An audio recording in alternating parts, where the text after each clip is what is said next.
What's up, everyone? My name's Matt Elias, and today I'm doing a shootout on two excellent microphones. I've got the Beta 58A from Shure, the E945 from Sennheiser. This is going to be a very simple comparison video where I will do some spoken word vocals and some singing with each of these microphones in a quick A to B shootout. And what I'll do afterward is just highlight some differences that I notice and give my opinion, such as it is. But first, let's jump right into the testing. Spoken word vocals on the Beta 58A. You can hear the way this microphone sounds, always very nice. Let me show you the side rejection and spin it around to the back.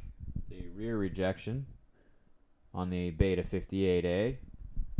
And the side rejection again, all the way back to the front. Sennheiser e945.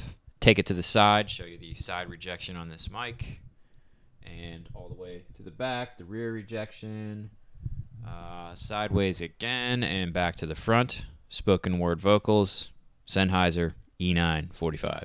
It's 10 years gone by since you and I. It's 10 years gone by since you and I.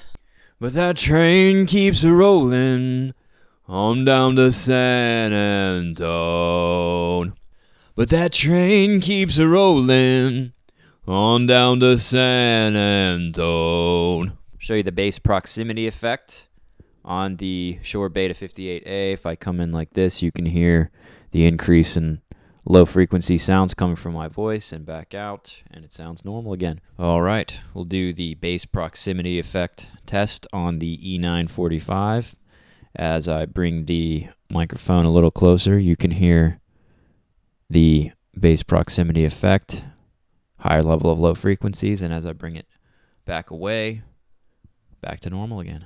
I wanted to demonstrate the plosives and a reasonable representation of how these microphones will handle the p and b sounds from a reasonable distance, as you can see.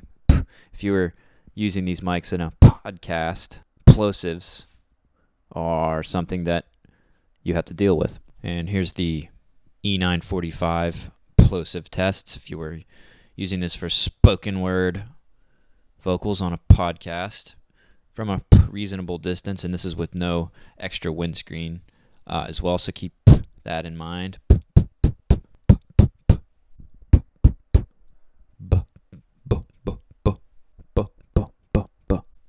Here's my patented handling noise demonstration on the Beta 58A.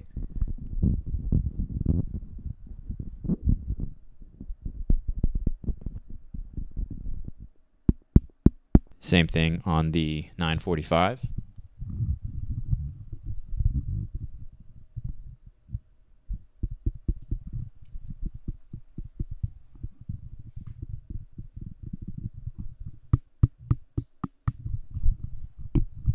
And let me demonstrate the way that this microphone sounds when you bring it out to arm's length. If you're speaking at it, which you wouldn't typically like to do with a mic like this from this far away, but you could do it if you wanted to. And we'll do the same thing here with the E945. I'm going to start at a reasonable distance and then slowly just take that out to arm's length. And this is what this mic would sound like if you had to have it about 3 feet away from your face. And as I bring it back in, you can hear the sound come back to normal. Okay, so now you've heard what the microphones sound like. I just wanted to take a minute to talk about the things that I noticed in the comparison. As far as physical differences, if you hold the mics next to one another, the 945 is a good bit longer of a microphone than the Beta 58A. It's also slightly heavier. They're both very well built and sturdy. These are made to survive the road, and I have done plenty of gigs with both of these mics. So just in general, I think that the Beta 58A has a slightly warmer, more velvety type of sound, if you will. The 945 is sort of known for its clarity, and I definitely hear a little more sparkle in the high end, especially on sung vocals. Another thing I notice is that the The Beta tends to have, at least from what I'm hearing, slightly less dramatic plosive sounds.